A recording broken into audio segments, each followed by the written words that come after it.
புரட்சி தலைவர் எம்ஜிஆர் அவர்களை பற்றி துக்ளக் ஆசிரியர் சோ அவர்கள் கூறியதை தற்போது காண்போம். அரசியலை தவிர்த்து பார்த்தால் கூட எம்ஜிஆர் அவர்களுக்கு இருக்கும் பாப்புலாரிட்டி இந்தியாவிலேயே வேறு எந்த திரைப்பட நடிகர்களுக்கும் இருக்க முடியாது. திரையுலகில் எம்ஜிஆர் அவர்களோடு எனக்கு ஏற்பட்ட அனுபவங்கள் பல. அவற்றில் ஒரு சிலவற்றை பற்றி மட்டும் எழுதுகிறேன். துக்ளக் பத்திரிகை ஆரம்பிப்பதற்கு ஓரிரு வருடங்களுக்கு முன்னால் ஜெய்ப்பூரில் அடிமை பெண் படப்பிடிப்பு நடந்து கொண்டிருந்தது. பல நடிகர்கள், டெக்னீஷியன்கள் சுமார் 15 நாட்கள் அங்கே தங்கியிருந்தோம். ஒவ்வொருவரையும் எம்ஜிஆர் அவர்கள் அக்கறையுடன் கவனித்துக் கொண்டது போல் வேறு எந்த தயாரிப்பாளரும் தன் படம் சம்பந்தப்பட்ட எவரையும் கவனித்துக் கொள்வாரா என்பது சந்தேகம்தான். தங்கும் வசதி, சாப்பாடு எல்லாம் ஒவ்வொருவருக்கும் திருப்திகரமான முறையில் இருக்கிறதா இல்லையா என்பதை அவ்வப்போது எம்ஜிஆர் அவர்களே நேரில் கவனித்துக் கொள்வார். படப்பிடிப்பின் போது ஒரு சில நாட்கள் கடும் வயிற்று வலியால் நான் அவதிப்பட்ட போது எம்ஜிஆர் அவர்கள் என்னிடம் காட்டிய பரிவு என்னால் மறக்க முடியாது. படப்பிடிப்பு தடைப்படுவதை பற்றி எம்ஜிஆர் அவர்கள் சற்றும் கவலைப்பட்டதாகவே தெரியவில்லை. அதே சமயத்தில் சென்னையில் ஒரு வழக்கை நடத்துவதற்காக நான் ஆஜராக வேண்டியிருந்ததால் உரிய நேரத்தில் என்னை அனுப்பி வைப்பதற்கும் எம்ஜிஆர் அவர்கள் எடுத்துக்கொண்ட சிரமம் கொஞ்சம் நஞ்சமல்ல. எனக்கு வயிற்று வலி குணமான பிறகு கூட என்னை படப்பிடிப்பிற்கு அழைக்காமல் என் நண்பர்களை அழைத்து உண்மையிலேயே அவருக்கு குணமாகிவிட்டதா, இல்லை ஷூட்டிங் தாமதமாகிறது என்ற காரணத்திற்காக குணமாகிவிட்டது என்று கூறுகிறாரா என்று விசாரித்து கொண்டார் எம்ஜிஆர் அவர்கள். அவருடைய டாக்டரை அனுப்பி நான் பரிபூர்ண குணமடைந்து விட்டேன் என்று அவர் சர்டிபிகேட் கொடுத்த பிறகுதான் சம்பந்தப்பட்ட காட்சிகளை எடுக்க ஆரம்பித்தார் எம்ஜிஆர் அவர்கள். என் விஷயத்தில் மட்டும் இப்படி என்பதில்லை. எல்லா நடிகர்களுக்கும் டெக்னீஷியன்களுக்கும் ராஜ உபசாரம்தான். ஜெய்ப்பூரில் அடிமை பெண் படப்பிடிப்பு நடந்து கொண்டிருக்கும் போதுதான் அவருடைய 100வது படமான ஒளிவிளக்கு தமிழகத்தில் ரிலீஸ் ஆகிறது. நீங்கள் சென்னையில் இருந்தால் பெரிய விழாவாக நடத்திருக்கலாமே என்று நான் எம்ஜிஆர் அவர்களிடம் கேட்டேன். சிரித்துக்கொண்டு பேசாமல் இருந்து விட்டார் எம்ஜிஆர் அவர்கள். என்ன இருந்தாலும் ஒரு கதாநாயக நடிகருக்கு 100வது படம் என்பது ஒரு முக்கியமான மைல்கல். அதை இவர் எந்த விதத்திலும் கொண்டாடாமல் விட்டுவிடுகிறாரே என்ற எண்ணம் என் மனதை உறுத்தியது. ஒரு சிறிய அன்பளிப்பை வாங்கி ஒரு வாழ்த்து பத்திரத்தையும் எழுதி ஜெய்ப்பூர் வந்திருந்த அத்தனை டெக்னீஷியன்கள், நடிகர்களின் பெயரையும் குறிப்பிட்டு நானே கையெழுத்திட்டு எல்லோரது முன்னிலையிலும் எம்ஜிஆர் அவர்களுக்கு வாசித்தளித்தேன். அதை வாங்கி கொண்ட எம்ஜிஆர் அவர்கள், என்ன இது, காகிதத்திலேயே 2 பக்கமும் எழுதிட்டீங்க, நான் இதை 2 பக்கமும் கண்ணாடி போட்டு ஃப்ரேம் போட்டு வச்சிக்க போறேன் என்று கூறினார். நான் செய்த சிறு காரியத்திற்கு எம்ஜிஆர் அவர்கள் தெரிவித்த நன்றி மனப்பூர்வமானதாக இருந்தது. ஒரு முறை ஷூட்டிங்கிற்காக ஒகேனக்கல் சென்றிருந்தோம். நான் போய் சேரும்போது எம்ஜிஆர் அவர்கள் அவுட்டோர் லொகேஷனில் இருந்தார்.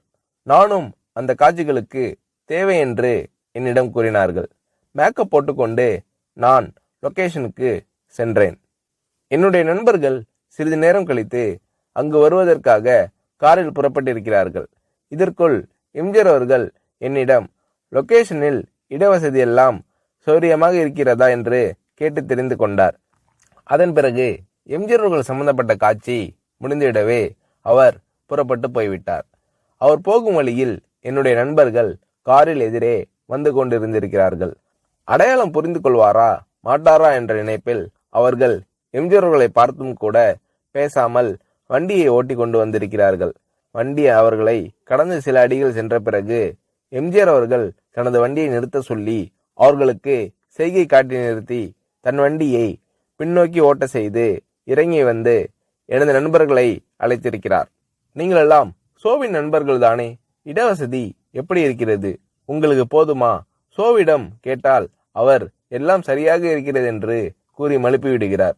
ஏதாவது குறை இருந்தால் நீங்கள் சொல்லுங்கள் என்றெல்லாம் விசாரித்துவிட்டு அதன் பிறகுதான் மீண்டும் தன் வண்டியில் ஏறி புறப்பட்டு சென்றுள்ளார் எம்ஜிஆர் அவர்கள். மிக சாதாரண விஷயம் போல் தோன்றலாம், ஆனால் அந்த மாதிரி கேட்டிருக்க வேண்டிய அவசியமே எம்ஜிஆர் அவர்களுக்கு இல்லை. முகங்களை ஞாபகம் வைத்துக் கொள்வதில் எம்ஜிஆர் அவர்கள் வல்லவர். அதற்கு இன்னொரு உதாரணம். எம்ஜிஆர் அவர்களுடன் சத்யா ஸ்டுடியோவில் ஷூட்டிங்கில் கலந்து கொண்டிருந்தேன். என்னுடைய நண்பர் நீலு சில ஆண்டுகள் கல்கட்டாவில் தங்கிய பிறகு அன்றுதான் சென்னைக்கு திரும்பினார். என்னை பார்க்க சத்யா ஸ்டுடியோவிற்கு வந்தார். நான் அவரை எம்ஜிஆர் அவர்களுக்கு அறிமுகப்படுத்தி வைத்தேன். எனக்கு தெரியுமே, உங்கள் நாடகத்தில் இவர் நடித்ததை நான் தான் பார்த்திருக்கிறேனே என்றார் எம்ஜிஆர் அவர்கள். அதற்கு முன்தினம் எம்ஜிஆர் அவர்கள் எங்கள் நாடகத்திற்கு வந்திருந்தார். ஆனால் நீலுவோ அன்றுதான் கல்கட்டாவிலிருந்து திரும்பியிருந்தார். ஆகையால் நான் எம்ஜிஆர் அவர்களிடம் சொன்னேன், நேற்று நீங்கள் பார்த்த நாடகத்தில் அவர் நடிக்கவில்லை. கல்கட்டாவிலிருந்து இன்றுதான் சென்னைக்கே வந்திருக்கிறார் என்றேன். எம்ஜிஆர் அவர்கள் என்னை கேட்டார், நேற்று நடந்த நாடகத்தில் பார்த்தேன் என்று நான் சொன்னேனா? 3 ஆண்டுகளுக்கு முன்னால் திருவல்லிக்கேணியில் என்கேடி கலா மண்டபத்தில் மனமொரு குரங்கு நாடகத்தில் ஒரு அடங்கா பிடாரி மகனின் தந்தையாக அரிசி வியாபாரியாக நடித்தவர் இவர்தானே, அதைதான் நான் சொன்னேன் என்றார் எம்ஜிஆர் அவர்கள். நானும் சரி, நிலுவும் சரி, இதை எதிர்பார்க்கவில்லை. இவ்வளவு ஞாபக சக்தியா என்று வியந்தோம். சினிமா நாடகங்கள், பொது நிகழ்ச்சிகள் என்று பல இடங்களில் பலரை சந்திக்கும் இந்த மனிதருக்கு இவ்வளவு கரெக்டா ஒரு முகத்தை ஞாபகத்தில் வைத்துக் கொள்ள முடிகிறதா என்று ஆச்சரியப்பட்டு போனோம். திரையுலகில் எம்ஜிஆர் அவர்களிடம் நான் கண்ட வேறொரு சிறப்பு, சினிமா டெக்னிக்குகளை அவர் கரைத்து குடித்திருந்த விதம். ஒரு நல்ல டைரக்டருக்கு வேண்டிய எல்லா தகுதிகளும் உடையவர் எம்ஜிஆர் அவர்கள் என்பதில் சந்தேகமே வேண்டாம். சண்டை காட்சிகளை படமாக்குவதில் வல்லவர் எம்ஜிஆர் அவர்கள் என்று கேள்விப்பட்டிருக்கிறேன். சில சமயங்களில் டைரக்ஷன் எம்ஜிஆர் என்று விளம்பரப்படுத்தப்படும் படங்களை பற்றி சிலர் வேறு யாரையாவது டைரக்ட் செய்ய சொல்லிவிட்டு அவர் தன் பெயரை போட்டுக் கொண்டிருப்பார் என்று கூற நான் கேள்விப்பட்டிருக்கிறேன். இது வெறும் பிதற்றல். இன்னும் சொல்ல போனால் பல சமயங்களில் எம்ஜிஆர் அவர்கள் படங்கள் வேறு டைரக்டரின் பெயரில் வெளிவரும்போது கூட அவற்றிலும் பல காட்சிகளை எம்ஜிஆர் அவர்களே டைரக்ட் செய்திருப்பார். இதுதான் உண்மை. எம்ஜிஆர் அவர்கள் செய்துள்ள தான தர்மங்கள் ஏராளம் என்பது எல்லோருக்கும் தெரியும். தவிர எந்தவிதமான விளம்பரமும் இல்லாமல் எம்ஜிஆர் அவர்கள் செய்துள்ள உதவிகளும் அநேகம் உண்டு. உதவி பெற்றோர்கள் கூட என்னிடம் கூறியிருக்கிறார்கள். மிகவும் தேவையான சமயத்தில் செய்யப்படும் உதவி போன்ற நல்ல காரியம் வேறு எதுவும் இல்லை. இந்த மாதிரி நல்ல காரியங்களை எம்ஜிஆர் அவர்கள் செய்திருக்கிறார் என்பது மறுக்க முடியாத உண்மை. ஒரு நடிகர் ஒரு முறை என்னிடம் கூறினார், வீட்டுல ஒல வச்சுட்டு சோறு பொங்குற நம்பிக்கையோட ஒருத்தர் வீட்டுல போய் நிக்க முடியும்னா அது எம்ஜிஆர் தான், வேறு யாரும் கிடையாது. இந்த மாதிரி மனப்பூர்வமான சர்டிபிகேட் வேறு எத்தனை பேருக்கு கிடைக்கும் என்று புரட்சி தலைவர் எம்ஜிஆர் அவர்களை பற்றி சோ அவர்கள் கூறுகிறார்.